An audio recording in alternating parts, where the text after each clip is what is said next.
Hello everyone. So we are here with our next topic, that is application number 3 of Gauss theorem, that is electric field due to an infinite plane sheet of charge.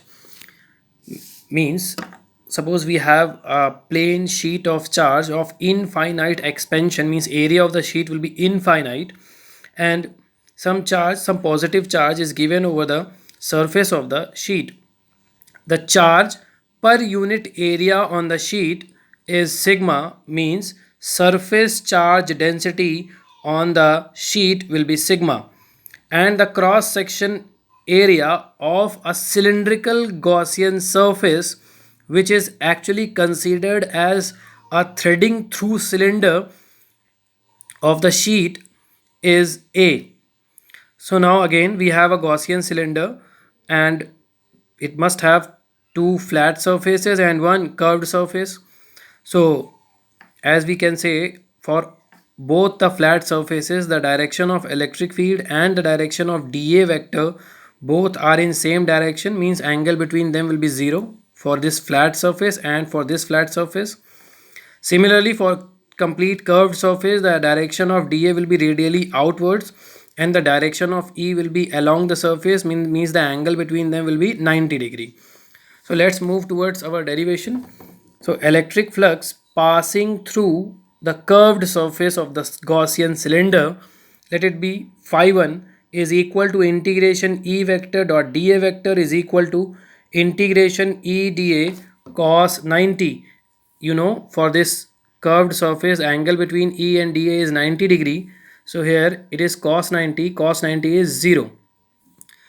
Next thing is, and electric flux passing through the flat surfaces of the cylinder, let it be phi 2, and it is equal to 2 times, as you know there are two flat surfaces, so 2 into integration E vector dot dA vector is equal to 2 into integration E dA cos 0. Cos 0 is 1. So in next line, phi 2 is equal to 2E, as E is constant, so 2E into integration dA. The integration dA will give you A, as we have already considered that cross section area of the Gaussian cylinder is A, so it is 2EA. Now the net flux passing through the Gaussian cylinder will be phi E is equal to 2EA, means the flux passing through flat surfaces only, because the flux passing through curved surface is 0, so it is only 2EA. Let it be equation number 1. Now on applying Gauss theorem, the net flux passing through the cylinder will be determined by net charge enclosed inside the cylinder upon epsilon naught.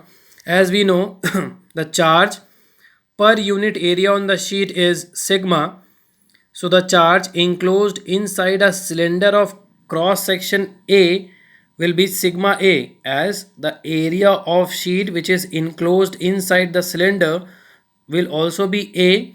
So charge on A area will be sigma A. This is the complete explanation of this thing.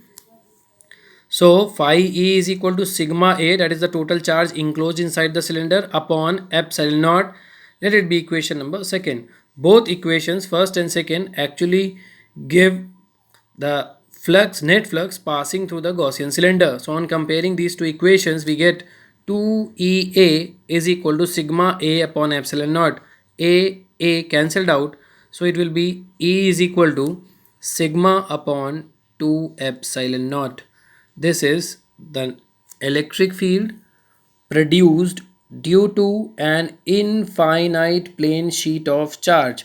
An important thing, that the intensity of electric field which is produced due to the infinitely spread sheet of charge does not depend upon the distance of the point at which you are determining the intensity of electric field from the sheet.